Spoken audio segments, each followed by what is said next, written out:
I used to could never wake up in the morning without an alarm clock. And now I wake up at 5 o'clock, 7 days a week. And it's kind of bad on the days when you ain't got to go to work.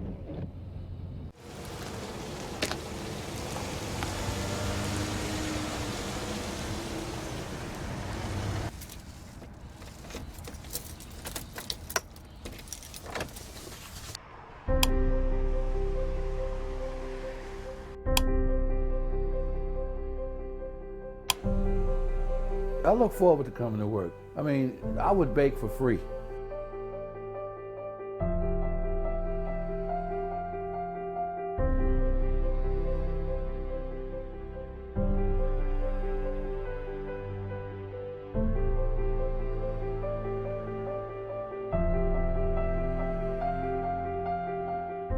My name is Daryl Pitchford. My nicknames are Big Dog and OG. The guys like to call me that from time to time. Original gangster. That's a term of respect in the hood. In September, Bridgebred will be 7 years old, and in November, I'll have 7 years with Bridgebred. I never thought I'd be a baker. Never. It's funny how things happen, you know. I don't know if I would get as much gratification from another career as I do from this one. The feeling of, you know, being able to take a little flour and a little water and a little butter and make something magnificent. I think there's a therapeutic aspect to it. I know how I feel when I'm baking. You know, a certain level of exuberance.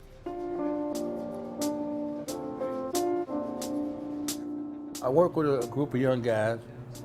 I'm able to help them just to kind of be a role model and just to let them know that you can do it. It's amazing, man. 2 months ago, he didn't know none of this. Yeah, this is the only job I've actually liked. Now he's a pro. In most cases, they need help. They need guidance. They can benefit from my experience, my life experience. They will listen to me. It's because they know I've been there.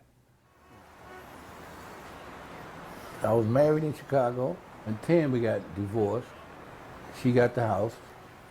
My children are here in St. Louis. I talked to my son. He says, "Oh, don't worry about it, Pop. Come on down here and stay with us." And then he ended up losing his house. And so we had to hit the streets. And that's when my journey began. Here I am, 57 years old, and I'm on the street, you know. And it was quite an experience, to say the least, okay? It's quite an experience. So I started breaking in the garage at night.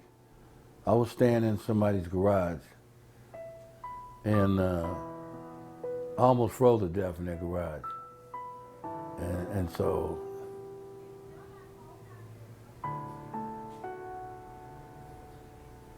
excuse me.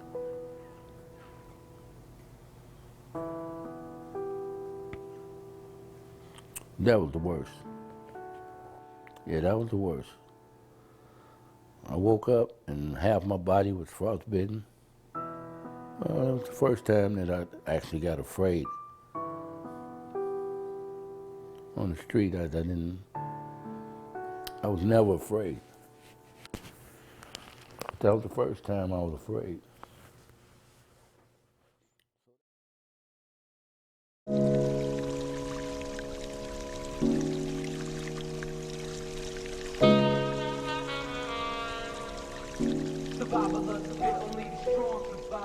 I've always been willing to work. How do you get a job if you don't have a mailbox or an address or a bed to sleep in at night? It's kind of difficult. People feel like they're being rejected, and people are being rejected, not just feeling like it. They feel that way because they are being rejected. So yeah, you lose hope, and I think that's what kills you. Because once you lose hope, you can dig a hole and climb in. It's over. I don't feel like it would have happened without Bridge Bread. And not just the job, because the job is one thing, but the support network that you're in when you're with Bridge Bread, that made the difference for me.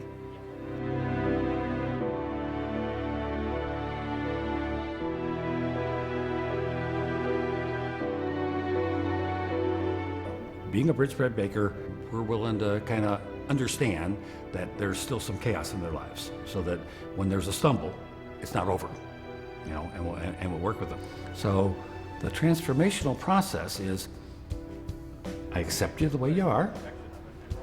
I'm not going to try to find a way to fire you. I'm not going to try to find a way to hurt you. I'm not going to try to take anything away. Instead, we're going to hold you up when you fall down a little bit, but you're going to have to be putting the energy into it, and when you do, it'll be your success. They meet you where you are, and I think that makes a lot of difference. You know, if I have a drinking problem, you have to help me address that. If I have a drug problem, then you have to help me address that. And if you don't, you're not really helping me. They start making bread or cinnamon rolls, and people are dying for them, and you look at the cinnamon rolls and you go, I made that. I can do something good. I can succeed. I can hope again. And that's what we do for them. We give them the ability to hope. I know it's a wonderful program because it has helped me, and I know others who the program has helped. People have come here and worked for a while and moved on to other things, you know, other jobs, other careers. A couple of people started their own businesses.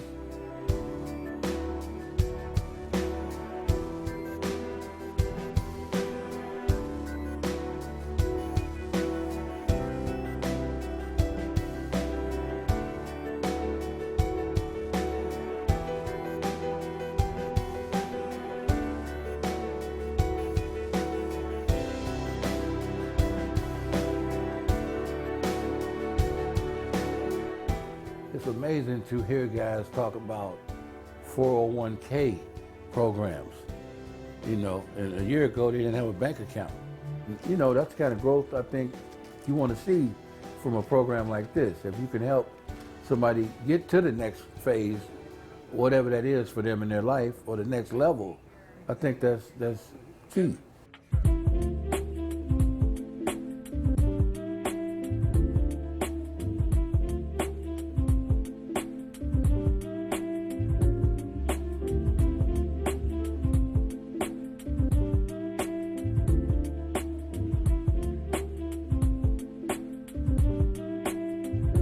Take a look at this.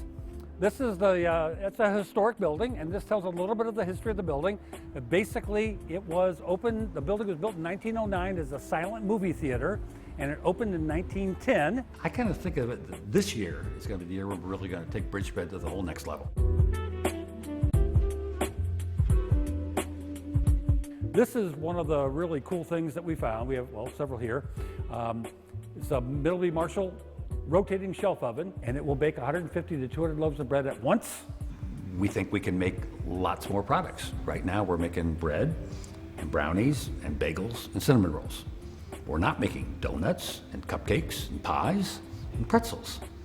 I want to make donuts and cupcakes and pies and pretzels. So what's the limit? The limit's going to be our ability to manage the business, to handle the workforce, to handle the distribution, to handle the sales. I think the sky's the limit in terms of opportunities, because that's growth. You know, that's evolution. That's a person evolving. That's why I'm still doing this, because I want people to come in and say, you know what? He been there how long? Wow.